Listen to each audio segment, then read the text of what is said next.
Nationwide is so much more than a great insurance company. They're one of America's largest financial services companies. Like how I'm more than Saquon Barkley, the NFL's reigning leading rusher. I'm also the NFL's leading husher. Shh, hush up back there. Wow, I might have just set the hushing record.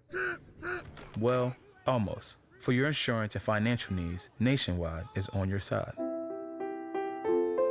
Nationwide Investment Services Corporation, member FINRA, Columbus, Ohio. Looking for these better days.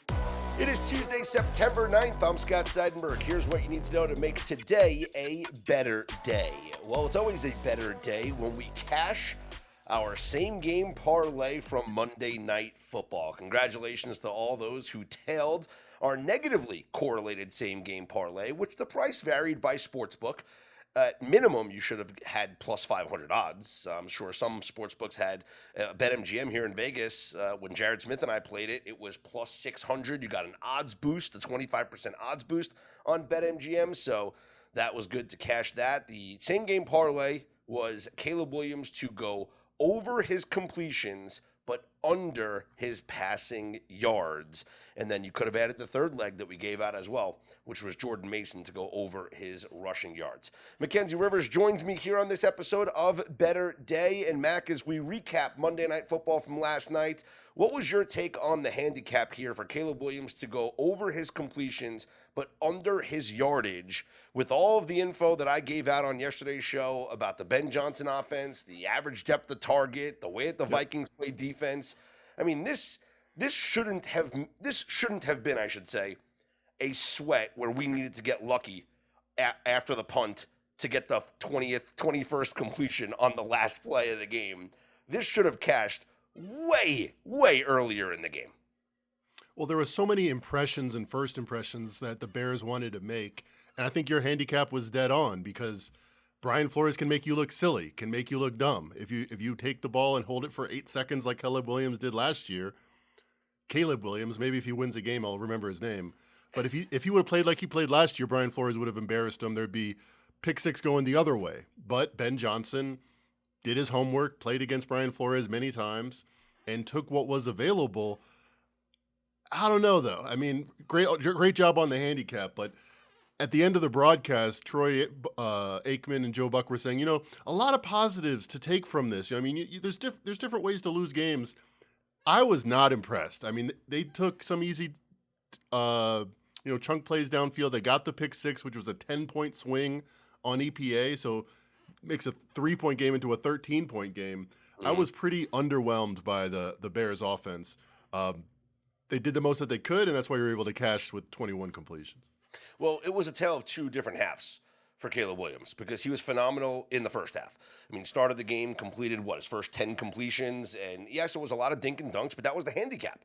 And at the end of the first half, I'm sitting here looking at it, and it was 13 completions for 112 yards, 113 yards, and I'm sitting here like, this is exactly how I thought this game was going to go. But then in the second half, whatever tweaks that Brian Flores made at the half, Caleb Williams couldn't adjust in the second half, because the Vikings, they got to the quarterback. They certainly were better in coverage. Williams had multiple incompletions in a row, and the only reason why this became a sweat later in the game was because Williams went from having a very high completion percentage to a relatively low one. He was 21 of 35 when it was all said and done, finishes with 210 yards, 1 touchdown, did rush for another touchdown. He used his legs really well last night, almost ran for another touchdown, but he was out of bounds at the 1-yard line, so his stat line would have looked a little bit better from a fantasy perspective. But overall, I think you give it a positive grade that was significantly better in the first half than it was in the second half, and maybe that's cause for concern, Mac. That maybe the cause for concern is, okay, he did great when he was on script in the first half, but then when a talented defensive coordinator made the adjustments, Caleb Williams couldn't handle it in the second half. Yeah, and I think you're accurate in saying that Caleb Williams didn't handle well the adjustments. You could say, like, Ben Johnson didn't handle well the adjustments. But writ large in NFL play, and my uncle, who's a famous coach, going to make the Hall of Fame one day, would say all the time, first down and second down, that's a coach's responsibility to create good plays, create great opportunities. Third down is where the quarterback makes his money. Well, 3-12 on third down, not great, pretty bad. And I think you could easily extend that analogy to say first quarter, second quarter, that's when a coach is going to be able to give you the best opportunities. But in the second half, ask Jimmy Garoppolo, coach can't really do that much. Eventually, you've seen everything that they're going to do, and they've seen everything that you're going to do. It's just about being one step quicker. And J.J. McCarthy, Caleb Williams, same draft class, both pretty pedestrian tonight. J.J. McCarthy gets the win. Better team, sure. Maybe a better coach. Probably, I think, overall head coach, at least at this point. But I think also maybe just better. Like Drake May got the bump up over Caleb Williams in a lot of rankings. I think he might be the third right now in his own draft class for a phenomenal prospect like he was. What's more Chicago Bears than that? Finally getting that quarterback, and he's just another guy. He's just another guy. Well, let's talk about J.J. McCarthy, because just like it was a tale of two halves for Caleb Williams, it was most certainly a tale of two halves for J.J. McCarthy. After he threw that pick six, I tweeted out something that, we were kind of joking about throughout the course of this preseason when talking about the Vikings, that Kevin O'Connell just basically said to Sam Darnold, hey, no thanks, Sam, we're good. Like one bad playoff game, and Kevin O'Connell, without even seeing J.J. McCarthy play an NFL game, with all the good that Darnold did last year, said, no thanks, Sam, we're good. And after that pick six, that's what I tweeted out. I said, no thanks, Sam, we're good. But then J.J. McCarthy turned it on and threw 2 touchdown passes in the second half and then ran for a touchdown. And I tweeted out again, like I said, no, Sam, we're good. We're good here. No, completely sincere both times, right? Exactly. I mean, what a turnaround from J.J. McCarthy. His night went from a disaster where everybody was going to criticize not just him, they were going to criticize Kevin O'Connell and the organization for choosing J.J. McCarthy, a guy who has never played an NFL regular season game, over Sam Darnold, who put up a career year last year in this offense. But after that second half performance, very few people questioning Kevin O'Connell's decision. Yeah, he had that rushing touchdown that I don't think Sam Darnold could have got. And if you're going to be a pedestrian quarterback, be a pedestrian quarterback on a rookie scale deal with upside. And J.J. McCarthy back in his hometown, Chicago, isn't that far removed from his high school and college days. If he's as good as Sam Darnold now, and Darnold had 150 yards, McCarthy had 143, 6 of one, half a dozen the other, at least in week one returns. You want to get the younger quarterback that's cheaper with the upside. GM, coach, as much criticism as they were going to get after 3 quarters, they deserve that much praise because they took the riskier decision, and it definitely looks right tonight. By the way, 28 points in the fourth quarter.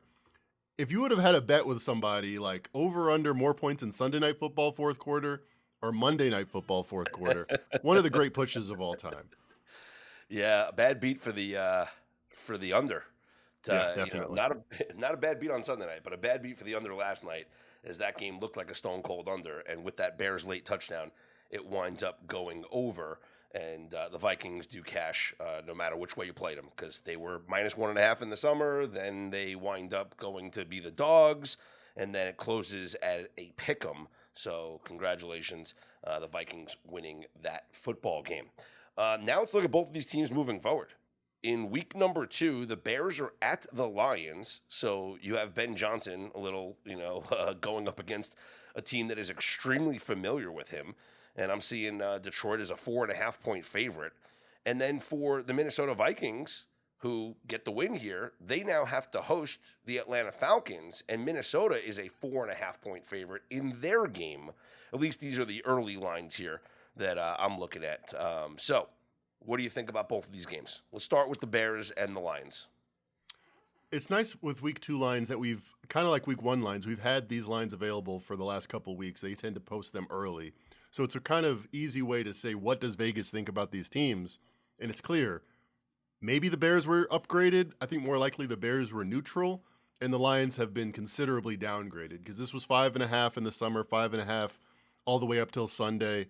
But the Lions scoring 13 points against the Packers, never really being in that game, get downgraded much more than the Bears, who end up losing the game, but probably on balance, pretty much met expectations.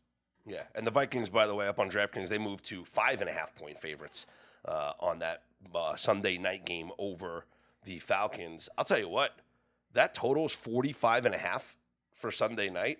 Feels like an over game to me. I do think we're going to get some regression. We've got a lot of under data in week one, both historically and especially this year when it was 11-0 on Sunday before Sunday Night Football. But week two, kind of like week two of an NBA series, everyone overreacts to game ones and like this is the new normal, and game twos an NBA playoff series. And I think in the NFL, track a little bit more towards the over. I thought the Falcons and the Buccaneers had no preseason snaps. We talked about that. So that ended up going under in the Atlanta-Tampa Bay, but that was like a 67% under trend. So the fact that they fell into that, 2-1 this year, by the way, right on course, doesn't surprise me. I think we might get a big scoring game out of Penix and McCarthy. You got to upgrade the Vikings, I think, because JJ McCarthy now, and they said this on the broadcast, I think it's true. I think he has the respect of his team, and that you don't know how you're going to be in pressure situations, facing adversity. Now you kind of do. Now you can kind of lean on him a little bit as the leader of men. That's a great point. That is a great point because, there's the team now is going to buy in. If they had any uncertainty as to whether or not the coaching staff and the organization made the right decision, because they were all on the field last year with Sam Darnold winning all those football games, right? Yep. You know, they're going to the playoffs with Sam Darnold. Yeah, it didn't turn out well, but they had a great run last year. And now to have their leader just gone for a kid that literally is a kid, he's the youngest starting quarterback in the NFL, who we never saw him play in a regular season game. We only saw him in a half of a preseason last year, and then, limited time in this preseason. Big moment for him to gain the respect and backing of his teammates. And I do think that they get an upgrade. Also, that next week they should have Harrison Smith back on defense, who was not playing last night. He's their safety, and he's an all-pro. And they might get Christian Darrisaw back on that offensive line. And he's been rehabbing his torn ACL, so we haven't seen him yet this season. But last night, Buck and Aikman made a point to bring it up multiple times when McCarthy was under pressure, that there's a replacement here at left tackle because of Darrisaw not in there. So if he comes back next week, that's a big upgrade for them. If Harrison Smith is back, it's a big upgrade for them. You have the McCarthy and then buying in now. Plus, I also think they have to be upgraded as a team in general because Jordan Mason is going to take over as the number one running back. I mean, this guy is legit. I mean, Mackenzie, you're close to the 49ers, and you saw him when he filled in for Christian McCaffrey, and they get rid of him, and he goes to Minnesota. And I spoke to somebody that covers the Vikings last week. This is why on yesterday's show, I gave out Jordan Mason over 39.5 rushing yards, because I talked to the reporter from Minnesota, and he's like, oh, Jordan Mason, not only is he going to be the goal line back, but he's going to take over as the number one at some point. Like, they love Aaron Jones, and Aaron Jones is a great receiver, and you saw him go out for that route and catch that touchdown pass last night. Yeah. But Jordan Mason is younger, he's bigger, he's faster. Like, this kid is going to take over as the number one running back for the Minnesota Vikings. Yeah, we talk about running back mileage, and even though it's his fourth season, he hasn't really been that every down back through the first 3 years with the 49ers and kind of filling in spot duty. So I think he's pretty fresh, still on a rookie deal. Wouldn't be surprised if he's just their starter going forward. Aaron Jones, more of that Swiss Army knife type option on third down. Yeah, so I think they definitely get an upgrade. Well, speaking of the 49ers, that is the biggest story around the NFL right now as we head into week number 2. George Kittle is going to be out for quite a few weeks. Bad timing yesterday to announce that him and his wife are going to have some sort of reality show, but whatever. Hey, we love Claire Kittle. We are big fans on this podcast. But the 49ers will be without George Kittle for quite some time. He's dealing with a hamstring injury. But the bigger news is that Brock Purdy might not play this weekend against the New Orleans Saints. So Kyle Shanahan said yesterday, Kittle's going to be out a few weeks because of the hamstring injury. But, like I said, the bigger story is about the uncertainty of Brock Purdy. What are you hearing, Mackenzie? And then what are you seeing in the line? I was less concerned when it moved from 7 to 6.5, and then this news came out. I'm like, all right, well, that was why it moved. People are already getting ahead of it. But the fact that it's dived to 4.5, and combined with the fact that they're playing the New Orleans Saints, tells me I think it's more than likely he doesn't play at this point. I still think the Niners can win. I think it's paint by numbers against an offense as pedestrian as the Saints. They just got to get to 21 like the Cardinals did, and they're probably going to be good with Robert Salah and that defense. So I think it might be more precautionary. If it's a playoff game, I think Purdy goes with a shoulder, and what Shanahan says is worse is the toe. It seems like stuff you're going to come back from, but man, it is mounting every week. 2 receivers go down, a tight end goes down, a quarterback goes down.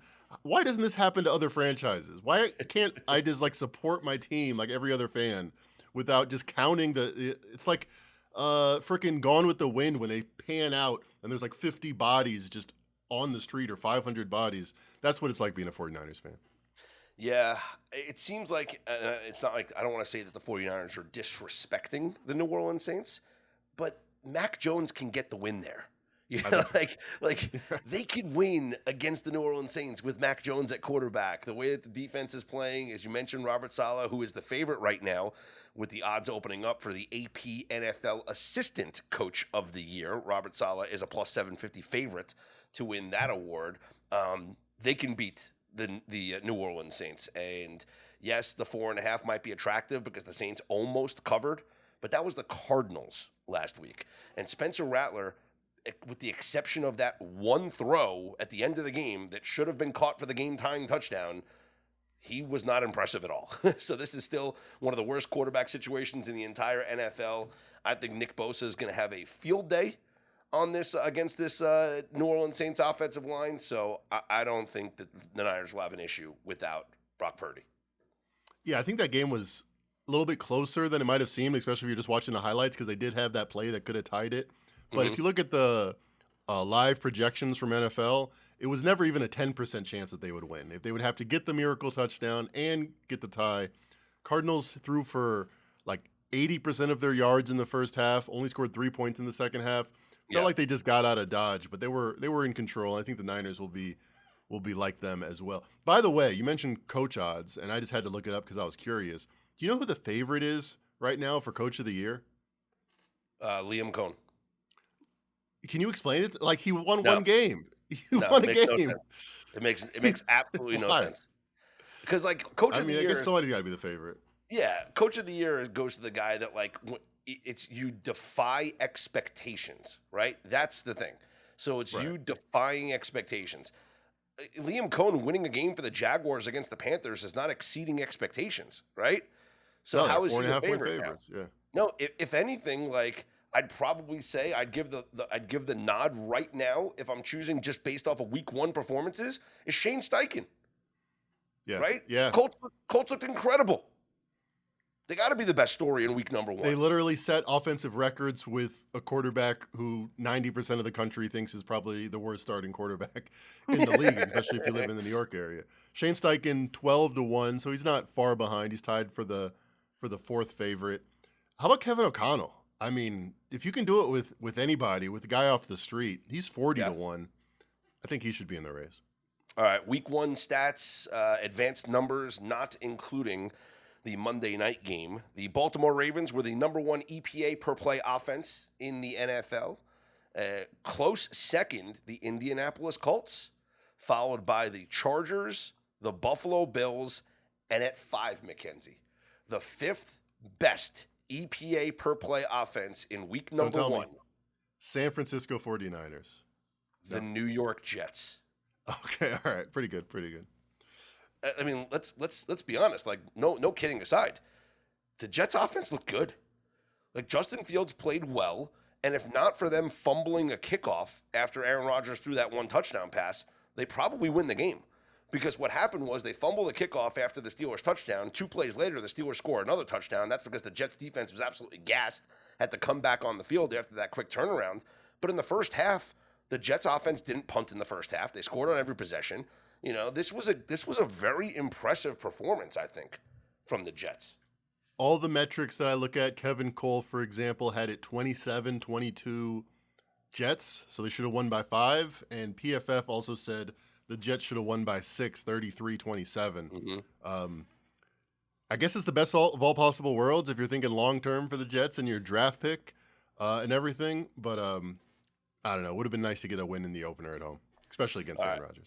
Your number 1 defensive EPA per play team in week number 1 was the Denver Colts? Broncos. The Okay. Denver Broncos. Number Cam 2. Ward had a 7 QBR. Yes. So the Broncos, you would have think it was the Indianapolis Colts. The Colts were second, but the Broncos were overwhelmingly number 1. They didn't give up a touchdown in that game. And as you mentioned, the 1.8 passing yards per play for the Tennessee Titans, 3.4 rushing yards per play. I mean, unbelievable. So they by far were the number 1 EPA per play defense. The Indianapolis Colts were second. The Jaguars were third. The 49ers fourth. And then the Washington Commanders were fifth in your best defenses if we're looking at just EPA per play. Oh, one more thing about the 49ers. And my bet at 15-1 for Nick Bosa to be the defensive player of the year. Him getting that strip sack fumble to seal the win was literally the best play that you could have ever asked for. Because not only is it a strip sack fumble recovery, but it sealed the victory. He improves now to 10-1 to win the award. Myles Garrett is still the favorite. Micah Parsons, the co-favorite. TJ Watt, Aiden Hutchinson, and Nick Bosa. That is the order of the favorites for Defensive Player of the Year. I feel like it goes to a winner, so just throw Myles Garrett out. I feel like that's just a wasted bet. Yeah. Micah Parsons a better story. All else being equal, they'll probably give it to Parsons over Bosa. But I think Bosa might be just a better pass rusher at this point. Well, if Bosa leads the league in sacks, he'll win it. Yeah. But if Micah Parsons, if they're close, then Parsons will win it, especially if the Packers wind up winning that division and are one of the top teams in the NFC. Like the Packers are Super Bowl contenders right now. Like we know that.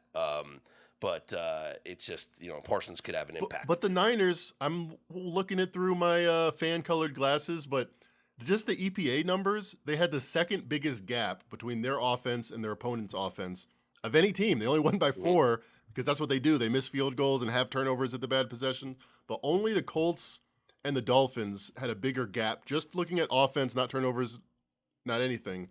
That was the only gap that was bigger in the whole week 1. I guess Denver and Tennessee now that I'm looking at it. All right, but they were right up there. They barely won. If they can get their players healthy, I'm telling you, watch out for the 49ers. Well, listen, you don't have to tell me. Go to betterday.com. Well, that's right. What am I talking to? Who am I talking to? The season prediction article, the 49ers are in the Super I'm saying Bowl. we're right in line. We're right in line. We're getting there. Well, listen, the 4 teams that I have in the championship games, I have the Ravens and the Bills in the AFC championship game and the 49ers and the Packers in the NFC championship game. Those 4 teams look pretty good here in week number 1. Maybe the 4 best offenses of maybe. Yeah. So I think we're okay there. All right, that'll wrap up the football conversation here as we turn our focus now to week 2 of the NFL season. Let's get into some Major League Baseball because something crazy just happened for the second time last night in the last 3 nights. We'll tell you about it coming up right now.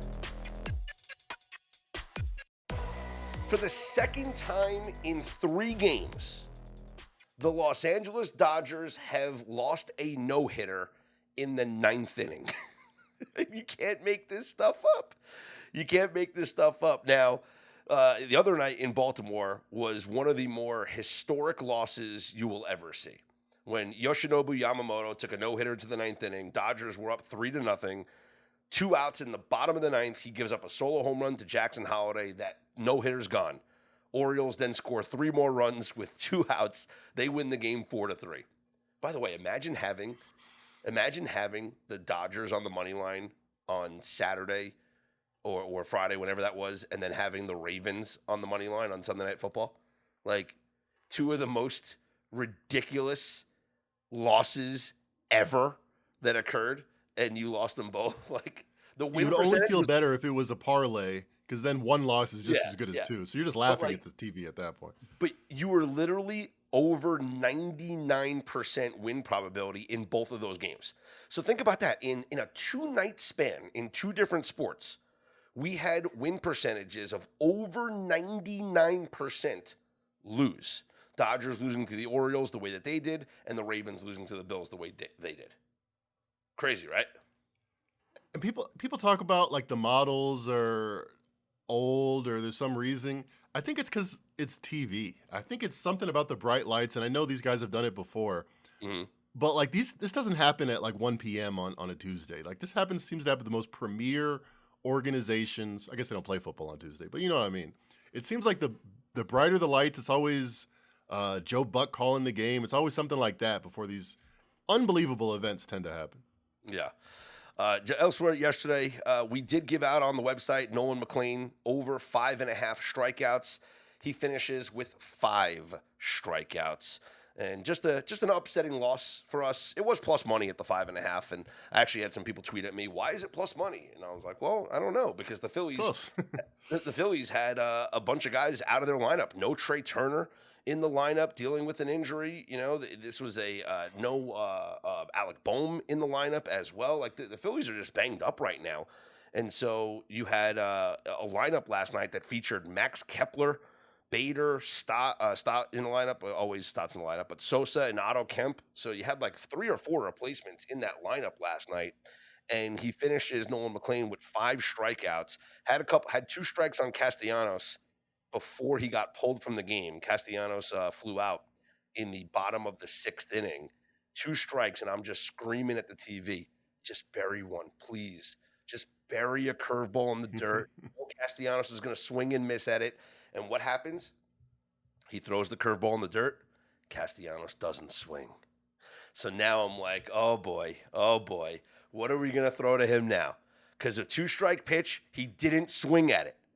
So now what are you going to throw? And he winds up throwing a sweeper that Castellanos, they hung up there in the middle of the zone, and Castellanos flies out to left field. So that was the last batter that Nolan McLean faced. So we had a chance, didn't get it. We also had a chance, earlier than that. You had a couple of... You think there was some like president in some third world country that was assassinated or something? Like something must have happened. No. Castellanos. But what happened last night, though, was the Phillies beat the Mets 1-0. 1 run scored in the bottom of the 2nd inning. And Nolan McLean has his first loss of his career. He is now 4-1, and his ERA balloons to a 1.42.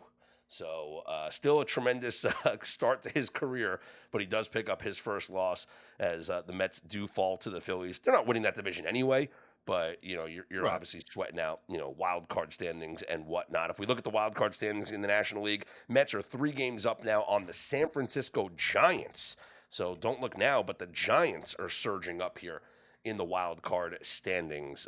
So the Mets are they're 3 games back of the Padres, so they're not going to chase down the Padres. They're just trying to hold off the San Francisco Giants right now. Meanwhile, in the American League, the Mariners have won 3 straight games. They are 1.5 up on the Texas Rangers, who have won 2 straight games, so they're not going away. And the Guardians have won 4 straight games. They are 2.5 games back. The Royals are 3 games back. What a missed opportunity is they have lost the last 2 games. But Mackenzie, I am more interested in the American League East standings, where the Yankees are just 2 games back of the Toronto Blue Jays. And I think when it's all said and done, the New York Yankees will wind up winning this division.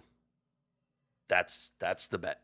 Now, it's been all season. Like the Yankees have been worse than their stats. Blue Jays have been better than their stats. So this is a great regression prop we got going on here. Yeah, and it's like, oh, it's all doom and gloom. The Yankees are going to miss the playoffs, and no, they're going to win the division right now. Doom and gloom and win the division. Yeah, Blue Jays are minus 210, Yankees plus 220.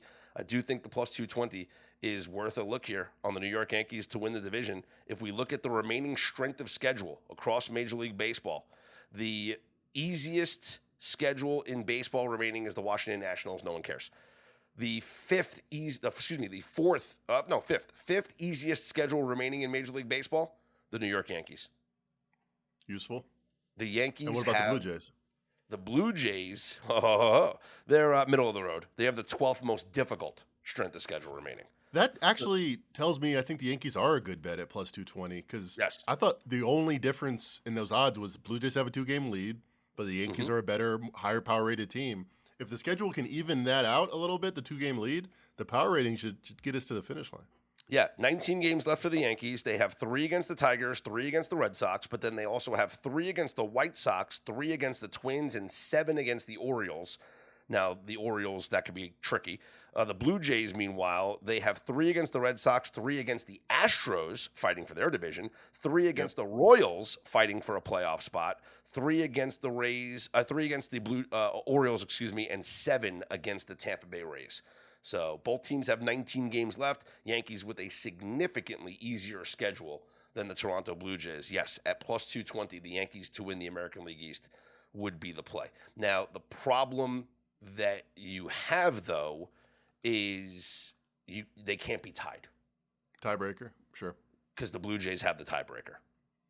So essentially it's a 2.5 game lead that you have to make up in 19 games, not a 2-game lead. Like, I wish it was as simple as saying, like, hey, just make up 2 games. So you really have to make up 3 games. That's a great point. It's a big difference. It's a huge difference. That's something, So 4 games at Tampa Bay for Toronto. I don't know. Is that a weird place to play? Is that like a home crowd essentially when you're playing at the Yankees Stadium? Season winding down. The Blue Jays have to go down to Tampa. You're saying? Yeah, like it is a long distance from Toronto, but it also might not be the toughest place to play. Yeah, it's just weird playing there. So it's just a weird ballpark to play in. So I don't think you should be worried about that. But the Yankees against the Blue Jays this year went 5-8, so they lose the tiebreaker there to the Toronto Blue Jays. So you do have to make up 3 games. I still think I'd place that bet though at plus 220 odds. Other division races that are tight right now, you have the Astros 2 games up on the Seattle Mariners. Right now, the Astros minus 190, the Mariners plus 175. Strength of schedule remaining for the Mariners. It is the 3rd easiest schedule remaining in Major League Baseball. The Astros have middle of the road, 16th. So not a big difference in those 2 teams. It's not as big of a gap as the Yankees and the Blue Jays. And then the lead in the West is down to 1. Dodgers 1 game up on the San Diego Padres. Dodgers right now minus 300. Padres plus 200. Strength of schedule remaining. Dodgers 19th most difficult strength of schedule remaining. Padres have the 2nd easiest strength of schedule remaining. To the Padres. Give me the Padres. Upset alert. Dodgers only 3-7 in their last 10. Do they overcome this? I mean, I don't know. I mean, this could get fun here down the stretch. All right, let's take a look at the games today to see if we can have some fun here today in Major League Baseball. You got the Pirates at the Orioles. Burrows goes up against Bradish. And as we get to the final 20 games of the regular season, I'm only going to focus on the games that have playoff implications, unless there's like games where I think we have like a betting edge, with like a certain starting pitcher or whatnot. So I just said money's Pirates. fun. Yeah, money's always fun. I just said Pirates with the Orioles. Who cares about that game? I don't have an edge on Bradish against Burrows, so there's not going to be a play for me there. But let's talk about some of the other games here. Royals are at the Guardians. Noah Cameron on the mound for the Royals, and Joey Cantillo goes for the Guardians. Cleveland is a short home favorite. Both of these teams are in contention here for the wild card. Noah Cameron's been roughed up his past couple of outings. Didn't get the decision. Gave up 3 runs in 5 innings against the Angels his last time out. Got roughed up by the White Sox prior to that. So I don't know how much I trust Cameron. He's a guy that I loved in the beginning of the season. Still a pretty good season overall, though. 3.03 ERA. Mets are at the Phillies. Sean Manaea for the Mets, and Ranger Suarez goes for the Phillies. Phillies minus 130. I don't know about that. I don't like Sean Manaea on the mound for the Mets, but it's just the Phillies are banged up right now. Without Trey Turner and Alec Bohm in the lineup, it significantly decreases their offense. They only scored 1 run last night. Granted, the Mets didn't score any, but I got to see this Phillies offense without 2 of their top hitters produce before I can start betting on them. Yankees will host the Tigers. Will Warren on the mound for the Yankees. Casey Mize goes for Detroit. Yankees minus 160. It's a big line here to lay for the New York Yankees. Astros are at the Blue Jays. Luis Garcia for the Astros. Jose Barrios for the Blue Jays. Haven't seen a line on this game just yet. I guess maybe there's uncertainty about the pitching situation. Let's see if we can find any update here. And we're scrolling. No update. So maybe there's uncertainty with the pitching status there.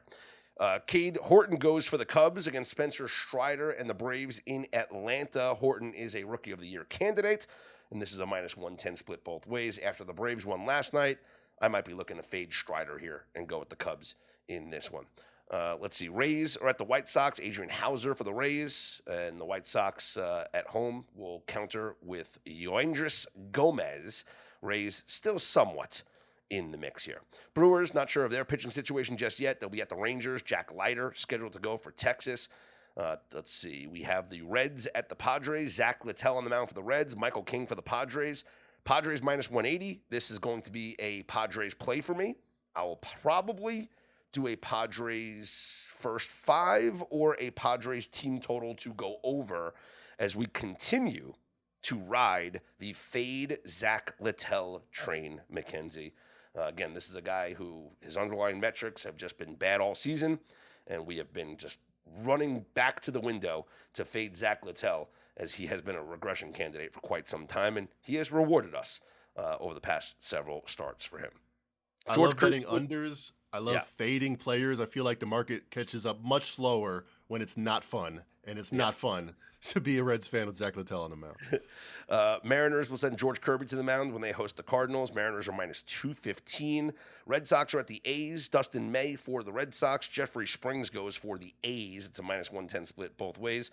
And the Dodgers host the Rockies. Emmett Sheehan on the mound for the Dodgers. Herman Marquez for the Rockies. Dodgers did blow that no-hitter in the 9th last night, but they did get the 3-1 victory. And the bigger news was that Max Muncy rejoined the Dodgers lineup, and Tyler Glasnow rejoined the rotation. Today, Will Smith is expected to be back starting behind the plate, and Alex Vesia is expected to return to the bullpen. On tomorrow, Tommy Edman is going to be back in center field. So the Dodgers are getting healthier, and maybe this is why they are now -300 to win the division, because all of their players are coming back for the stretch run here of the season. So maybe not a team that we want to fade here in this spot as they get all their players back and are starting to get really, really healthy. All right, coming up a little bit later on in this week, of course, we'll get into college football, more NFL Week 2 discussions. And as a reminder, be sure to head to betterday.com. Make sure that you subscribe so you can get the newsletter emailed to you every single day with all the plays and a recap of the conversation that we have on each and every podcast episode. And congratulations to all those who tailed our Monday Night Football same game parlay as we cashed one and negatively correlated parlay. The sportsbook didn't know what to do. The algorithm was like, what? These two legs aren't correlated. How do we pay you? We'll just give you a +600. Who cares? So congratulations to all those who tailed. You can follow Mackenzie on Twitter at Mackin Rivers. You can follow me at Scott's On Air. Here's hoping you make today and every day a better day.